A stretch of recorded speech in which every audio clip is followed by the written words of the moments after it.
नमस्ते मित्रों, आरव हिंदी चैनल में आपका हार्दिक स्वागत है। मैं डॉक्टर आजाद सर, आप लोगों का शुभचिंतक, आप लोगों का हितैषी।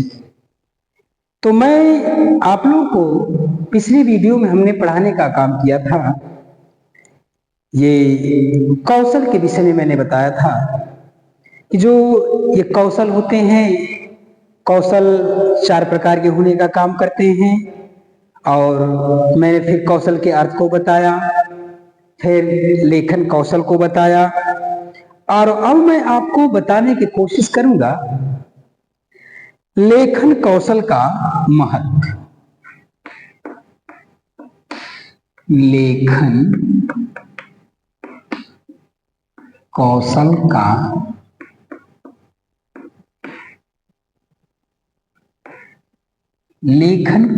का महत्व। ये देखिए, मैं आपको बताऊंगा कि अब तक आपने तो ये जाना कि लेखन का अर्थ क्या होता है, और आपने ये जाना कि लेखन का अर्थ क्या होता है, लेखन कहते किसे हैं, लेखन के प्रकार कितने होते हैं।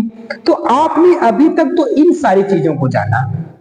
इसलिए मैं इसको बताने का काम कर, क्योंकि आपके पेपर में कौशल से एक प्रश्न निश्चित आएगा, चाहे जहां से उठा के दे, लेकिन देगा कौशल से पक्का।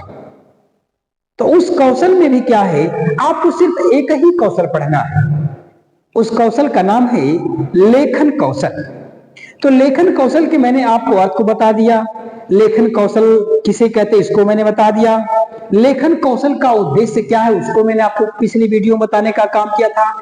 आज मैं आपको बताने जा रहा हूं लेखन कौशल का महत्व। सामान्य सी बात आप ये जानिए कि हम जो लिखते हैं, इस लिखने का क्या महत्व है, या आप उसको इस अर्थ में भी कह सकते हो कि मान लीजिए अगर मैं पढ़ रहा हूं तो मेरे पढ़ने का निश्चित रूप से कोई न कोई उद्देश्य होगा, मेरे पढ़ाने का कोई न कोई उद्देश्य होगा।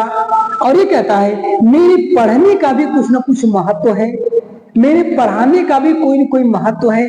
उसने कहना था, तो आज मैं आपको बताने की पुरजोर कोशिश करूंगा कि इस लेखन का महत्व क्या होता है। ये हमारे दैनिक जीवन में इस लेखन का महत्व क्या होने का काम किया हुआ है, इसके विषय में बताता है। पहली बात उसने कहा कि लेखन कौशल के महत्व को बताने की कोशिश कर रहा, कहता है विचारों को सुरक्षित रखने के लिए, कहता है विचारों को सुरक्षित रखने के लिए, विचारों को सुरक्षित रखने के लिए यह लिखित योग्यता है। विचारों को सुरक्षित रखने के लिए लिखित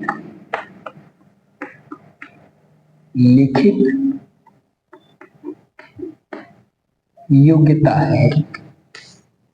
ये देखिए, पहली बात उसने ये कह रखा है कि अगर कभी आपका प्रश्न आ जाए कि कौशल का महत्व क्या होता है, यानी इस कौशल को हम लोग जो पढ़ने का काम, इसका क्या महत्व है जीवन में, इस पढ़ने पढ़ाने का मेरे जीवन में क्या महत्व है, तो आपका उत्तर होगा बड़े कम से कम शब्दों में, क्योंकि आपकी परीक्षा एकदम पास नहीं, इसलिए मैं इसको बता रहा हूं, कम से कम शब्दों में समझिएगा कि मनुष्य अपने विचारों और भावों को सुरक्षित रखने के लिए लिखित योग्यता का प्रयोग करता है। ये इसका महत्व है कि मानव अपने विचारों को एक लंबे अरसे तक सुरक्षित रखने के लिए ये लिखने का काम किया। ये लिखने का महत्व है कि आज हम जो कह रहे हैं, आज मैं आपको जो पढ़ा रहा हूं, ये पढ़ाई हुई चीज अगर मौखिक होगी तो समाप्त हो जा सकती है, ये माना जा सकता है, लेकिन अगर ये लिखित रहेगी तो बहुत दिनों तक ये जिंदा रहने का काम कर सकती है। ये इसका महत्व है। यानी विचारों और भावों को लिखने की प्रक्रिया को क्या कहते हैं, ये लेखन कौशल का महत्व होता है। पहली बात ये कहा। दूसरी बात कहता है आधुनिक शिक्षा में, आधुनिक आधुनिक शिक्षा प्रणाली की आधुनिक शिक्षा आधुनिक शिक्षा प्रणाली की प्रमुख विशेषता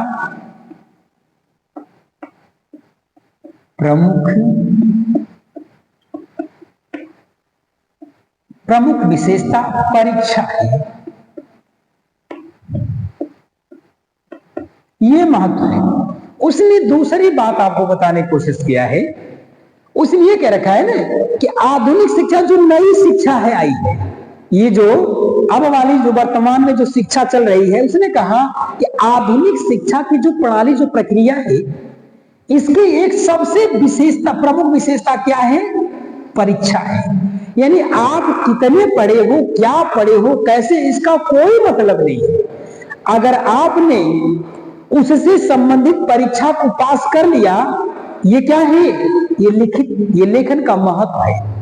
अगर आप लिख करके परीक्षा को पास कर लेने का काम करते हो, ये लेखन कौशल का महत्व है।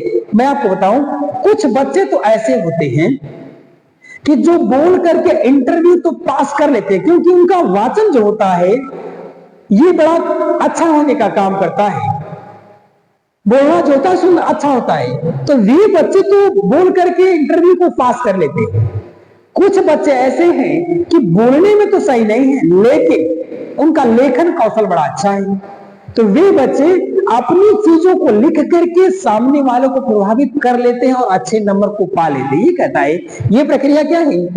आधुनिक जो शिक्षा है, इस आधुनिक शिक्षा का क्या है? एक प्रकार का ये महत्व है। वह महत्व क्या है?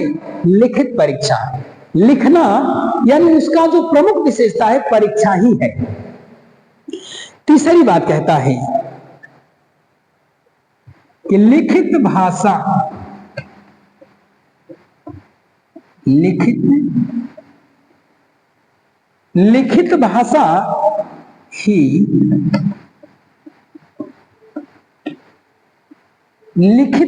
ही साहित्य के भंडार में वृद्धि करती है। साहित्य के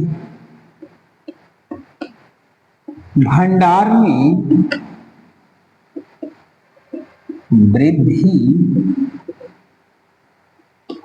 वृद्धि करती। देखिए, उसने एक बात और कह रखा है, कहता है जो लिखित भाषा है ना, ये लिखित भाषा जो साहित्य होता है, इस साहित्य के शब्दकोश में, साहित्य के भंडार में क्या करती है?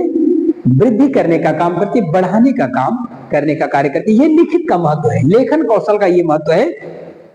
आप पुनः समझिए कि अगर लेखन कौशल का महत्व अगर दे दिया तो आपका उत्तर होगा विचारों और भावों को लंबे समय तक सुरक्षित रखने के लिए लेखन कौशल का, ये लेखन कौशल की लेखन कौशल लिखित एक प्रकार की क्या है? योग्यता है।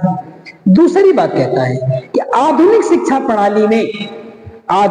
प्रणाली में कि सबसे प्रमुख विशेषता क्या है? परीक्षा है। आधुनिक शिक्षा प्रणाली की प्रमुख विशेषता परीक्षा है। तीसरी बात कहता है लिखित भाषा ही साहित्य के भंडार में वृद्धि करने का काम करती है। ये तो आपका रहा लेखन कौशल या लेखन कौशल का महत्व। आपने जाना, लेखन कौशल के महत्व को आपने जानने का काम किया। और अगला हम आपको बता रहे हैं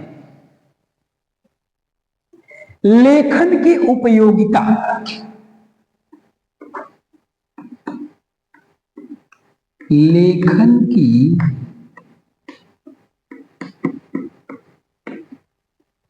लेखन की उपयोगिता ये कह रहा है कि लेखन कौशल, अब सामान्य सी बात है, जब आपने उसके महत्व को पढ़ लिया, आपने उसके उद्देश्य को पढ़ लिया और आपने उसके तमाम से अर्थ को पढ़ लेने का काम किया, सामान्य सी बात है, एक प्रश्न तो पक्का बनेगा। ये बनता है आखिरकार इस लिखने की क्या उपयोगिता है। यही बात तो कहना चाहता है कि लेखन कौशल या लेखन की उपयोगिता, तो हमारे जीवन में इस लेखन की क्या उपयोगिता है? उपयोगिता है या नहीं है, उपयोगी है या अनुपयोगी है। उसने कहा कि लेखन कौशल की उपयोगिता हमारे जीवन में क्या है। तो कहता है लेखन अभिव्यक्ति के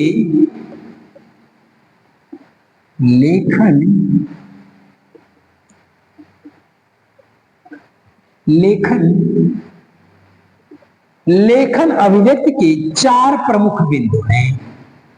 4 प्रमुख बिंदु पाए। 4 प्रमुख उसने कह रखा है कि जो लेखन कौशल है, इस लेखन कौशल के 4 मुख्य रूप से बिंदु पाने का काम किया जाता है। कहता है नंबर 1 सुस्पष्टता। सुस्पष्टता, पहली बात कहता है सुस्पष्टता। दूसरा कहता है शुद्धता। तीसरी बात कहता है क्रमबद्धता।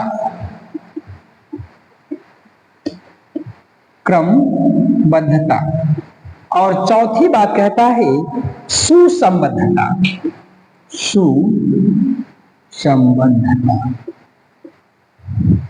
ये 4 होता है। उसने कहने का काम किया हुआ है कि हमारे जीवन में लेखन कौशल की क्या उपयोगिता है। तो लिखने की उपयोगिता यह है, कहता है कि हमारे जीवन में लिखने की 4 प्रकार की उपयोगिता है। पहली बात कहता है कि सुस्पष्टता, यानी मैं जिस चीज को लिख रहा हूं वह क्या होना चाहिए। सु का मतलब होता है सुंदर और अस्पष्टता का मतलब होता है अस्पष्ट। यानी उसने ये कहा कि उपयोगिता तो यही है मेरे जीवन में कि मैं जो लिख रहा हूं, पहली बात तो सुंदर होना चाहिए, और जो भी कुछ मैं लिखने का काम किया हुआ हूं वह कैसा होना चाहिए, अस्पष्ट होना चाहिए। नंबर 1। दूसरी बात कहता है शुद्धता। दूसरी बात कहता है कि शुद्धता में ये कहना चाहता है कि आप जो भी कुछ लिखने का काम किए हुए हो उसको शुद्ध लिखो। शुद्ध इसलिए लिखो क्योंकि शुद्धता का मतलब ये नहीं, देखो शुद्धता में भी अशुद्धता के जो कारण होते हैं, कहीं न कहीं इसके भी कारक पाए जाते हैं। उसने कहा आप जो लिख रहे हो वह शुद्ध लिखने का काम है, ये शुद्धता की बात करता है, लेकिन कहीं कहीं ये गलत भी हो जाने का। इसलिए कहता है अगर मैं क्षेत्र के हिसाब से देखूं तो भी गलत हो जाने का, क्योंकि हर जगह हर चीज नहीं होता है। कुछ ऐसी चीजें हैं जो हर जगह निर्धारित होने का काम करते, जैसे एनसीईआरटी किताबों में कुछ चीजें हैं जो निर्धारित है। सामान्य सी बात है, हम क्षेत्र के हिसाब से मेरे लेखन में गलतियां हो सकती हैं, लेकिन जो साहित्य वाला होता है पोर्शन, या जो एनसीईआरटी किताबों में जो आपको मिलने का काम करेगा वह सब जगह एक ही मिलने का काम करेगा। तो उसने कहना चाहा, मैं बहुत लंबा चौड़ा व्याख्यान नहीं देना चाहता, ये कह रखा है कि आपके लेखन में शुद्धता होनी चाहिए, आप जो कुछ लिखें शुद्ध लिखने का काम करें। तीसरी बात कहता है क्रमबद्धता। तो क्रमबद्धता का ये मतलब कहता है कि आप जो कुछ लिखने का काम कर रहे हो उसका एक निश्चित क्रम होना चाहिए, एक क्रम से लिखा होना चाहिए। ऐसा नहीं है कि अगर किसी चीज को आप लिख रहे हो, या कोई नाटक है, कोई उपन्यास है, या किसी चीज का उत्तर आप लिख रहे हो तो पहले बीच वाली चीज पहले लिख दो या बाद वाली चीज पहले लिख दो, पहले वाली बाद, ऐसा नहीं। उसने कहा आपको एक क्रम में लिखना पड़ेगा। अगर आप क्रम में लिखने का काम कर रहे हो तो आपकी लिखने की उपयोगिता तो है, अगर क्रम में नहीं लिख रहे हो तो लिखने की उपयोगिता आपकी नहीं है। और चौथी बात कहता है सुस्पष्टता।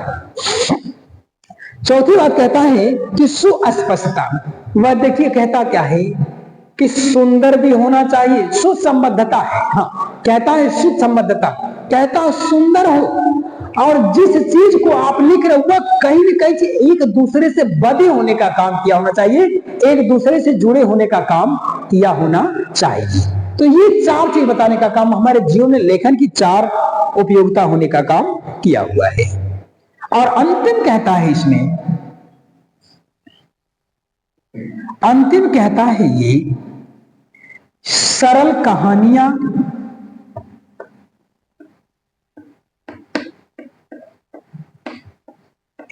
सरल कहानियां, घटना, सरल कहानियां, घटना, दृश्यों का वर्णन, दृश्यों का वर्णन। ये देखिए कहता है कि आपके लेखन कौशल की उपयोगिता यह है कि आप जो कुछ लिखें, अगर किसी कहानी को आप लिख रहे हो तो आपकी कहानी का जो लहजा हो ये थोड़ा सरल होना चाहिए, क्योंकि आप पढ़ेंगे कौन बच्चे, आप समझ रहे हैं। कहता है कि जो लेखन कौशल है उस लेखन की जो उपयोगिता है, उस लेखन की उपयोगिता ये कहना चाहता है कि आप जो भी कहानी लिखने का काम करें, आपकी कहानी का जो लहजा होगा, आपकी कहानी का जो वसेंस होगा उसका क्या हो, सरल होना चाहिए। कहानी का जो भावार्थ हो वह सरल होनी चाहिए। दूसरी बात कहता है घटना भी क्रम से होनी चाहिए। घटना ऐसी होना चाहिए कि जो उनके जीवन से संबंधित होने का काम की उस घटना को लिखना चाहिए। और कहता दृश्यों का वर्णन, आपने जो देखा है उस दृश्य का हूबहू वर्णन होना चाहिए। उसके कहने का मतलब ये है कि अगर आप प्राइमरी लेवल की अगर कहानियों को लिख रहे हो तो उसमें दृश्य आपको उसी लेवल का डालना चाहिए कि जिस लेवल का वो बच्चा है, उस लेवल का। घटना भी उसी लेवल का होना चाहिए जिस लेवल का वह बालक पढ़ने का काम कर रहा हो। कहानी क्या है, कहता आपकी कहानी जो है, कहानी भी आपकी सरल होनी चाहिए। उसका जो लहजा होगा वह सरल होना चाहिए। और सरल होने से ये सेंस उसके कहने का काम करता है कि उसको बच्चे आसानी से समझ लेने का काम करें, क्योंकि बच्चे जिनको पढ़ाने का काम किया जाएगा वो बच्चे कैसे हैं, छोटे होने का काम किए हुए हैं। ये रहा आपका लेखन की उपयोगिता। अब मैं आपको एक चीज और बताने जा रहा हूं जिसका नाम है, ये लंबा थोड़ा सा हो सकता है आपके लिए, लेकिन उपयोगी है, आपके जीवन में चीजें उपयोगी है। अगला है कि लेखन की विधियां।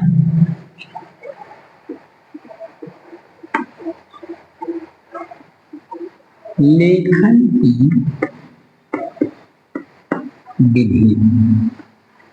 अब ये कहना चाहता है कि ये जो लिखा जाता है इस लेखन की क्या विधि होनी चाहिए, ये कैसी होनी चाहिए विधि, उस विधि के विषय में मैं आपको बताने की कोशिश करूंगा।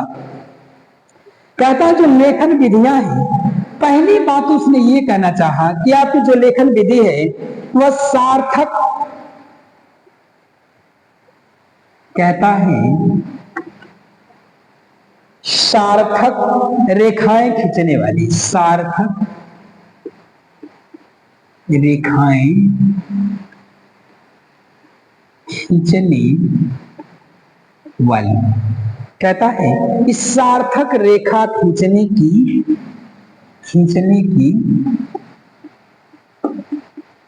विधि। उसने ये कह रखा है कि आप जो लिख रहे हो इस लिखने को एक निश्चित रूप से सार्थक रेखा खींचने की विधि, यानी आप जो रेखा खींचोगे ना, ये जो रेखा खींचने का काम कर रहे हो, इस रेखा को खींचने की जो विधि होनी चाहिए वह सार्थक होनी चाहिए, सही होनी चाहिए।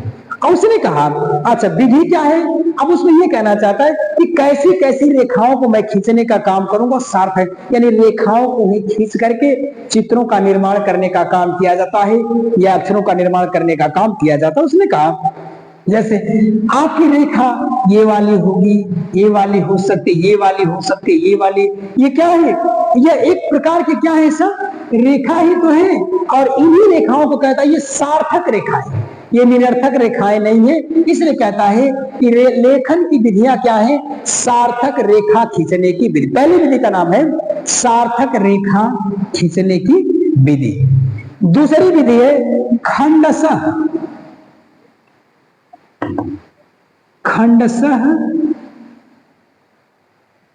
लेखन, खंडशः रेखा, खंडशः रेखा लेखन विधि, खंडशः रेखा लेखन विधि, खंडशः रेखा लेखन विधि। कहता है कि आप जिस रेखा को खींच रहे हो वह खंड खंड है।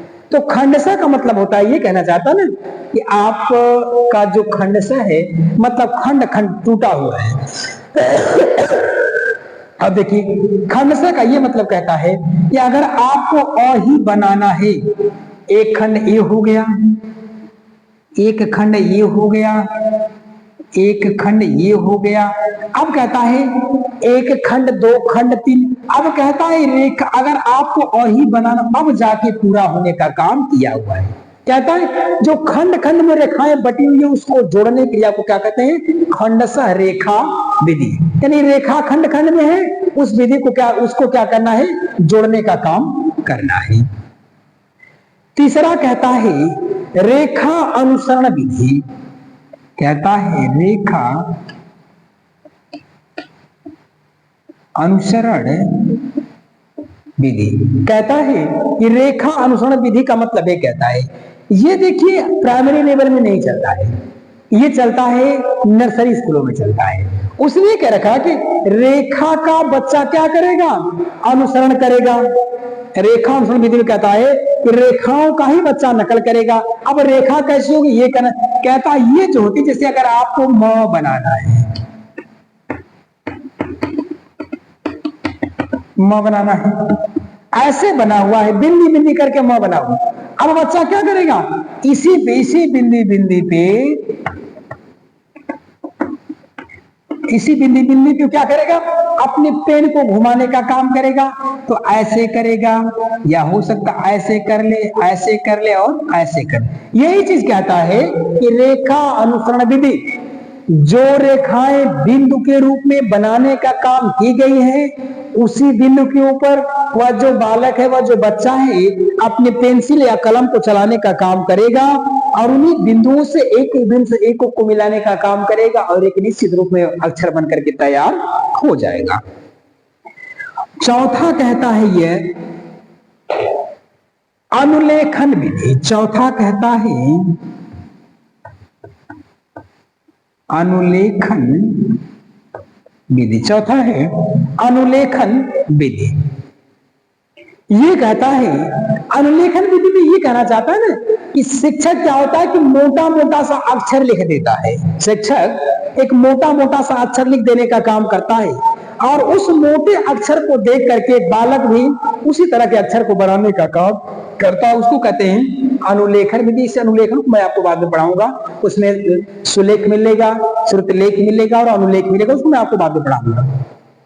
कहता अनुलेखन में, यानी उसके लिए कहना चाहे ना, एक शिक्षक होगा जो मोटी मोटी रेखाओं के द्वारा ऐसे करके, ठीक, ये देखिए लिख दिया है। अब बालक क्या करेगा? इसी को देख करके वह भी इसके नीचे या हो सकता है इसके सामने ही वह भी ऐसा बनाने का प्रयास करेगा, ये करने का प्रयास करेगा, ये ऐसा ही बनाने का, एक ही लाइन में एक को बनाने का काम करेगा। हो सकता है एक अक्षर उसने और बना रखने का काम किया हो। अगर ऐसा भी बनाने का काम किया हो तो वह भी बालक क्या करेगा? वह भी ऐसा बनाना शुरू करेगा।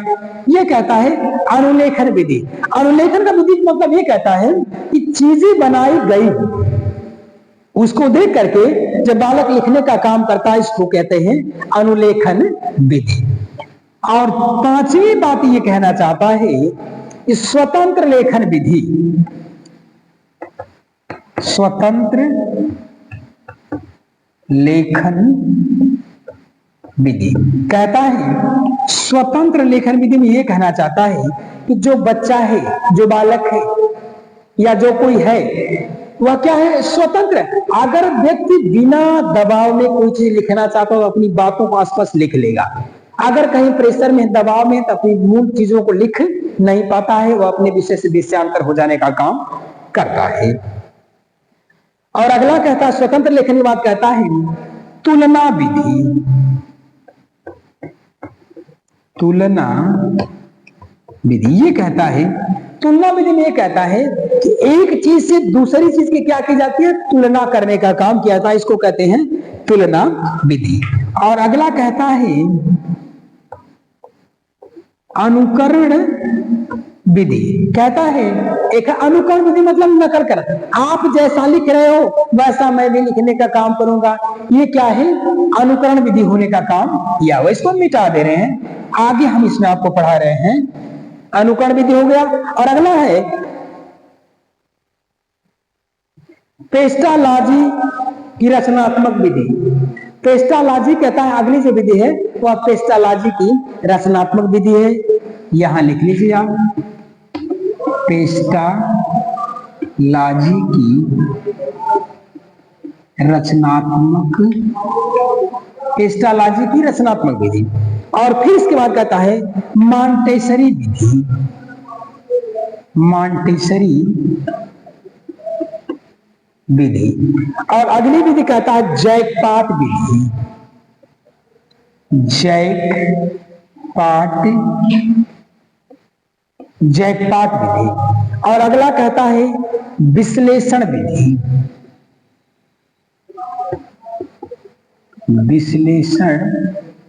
विश्लेषण विधि। और फिर अगला कहता है संश्लेषण विधि, संश्लेषण विधि, संश्लेषण विधि। और कहता है मनोवैज्ञानिक विधि,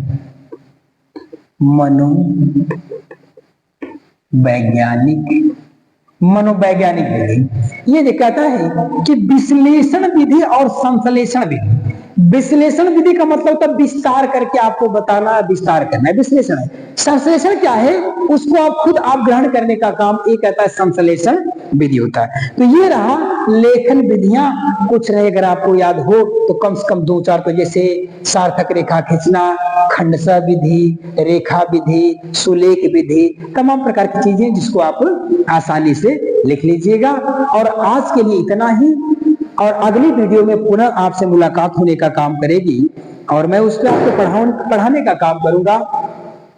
लेखन शिक्षण में ध्यान देने की कौन कौन सी बातें हैं और आप अपने मित्रों को इन चीजों को बता देने का, क्योंकि आपके जीवन में काम आने वाली चीजें, मैं जो भी कुछ पढ़ा रहा हूं कम से कम चीजों में आपको पढ़ाने का प्रयास कर रहा हूं। इसलिए मैं, समय कम है, समय अभाव होने के कारण मैं आपको कम से कम शब्दों में पढ़ाने की कोशिश कर रहा हूं। और आप लोग इसको भली भांति पढ़िए, देखिए और अपने मित्रों को भी भेज देने का काम करिए। तो मित्रों, आप लोगों से आग्रह निवेदन है कि आप लोग इस चैनल को लाइक कर लीजिएगा, सब्सक्राइब कर लीजिएगा और मित्रों तक भेज देने का, ताकि सभी लोगों का कल्याण हो जाने का काम करें। मेरा बहुत मेरा उद्देश्य यही है कि मेरे पास जो कुछ है मैं उस ज्ञान को आप तक पहुंचा देने का काम करूं। और इन्हीं चंद शब्दों के साथ जय भारती, जय विद्यार्थी। तब तक के लिए धन्यवाद।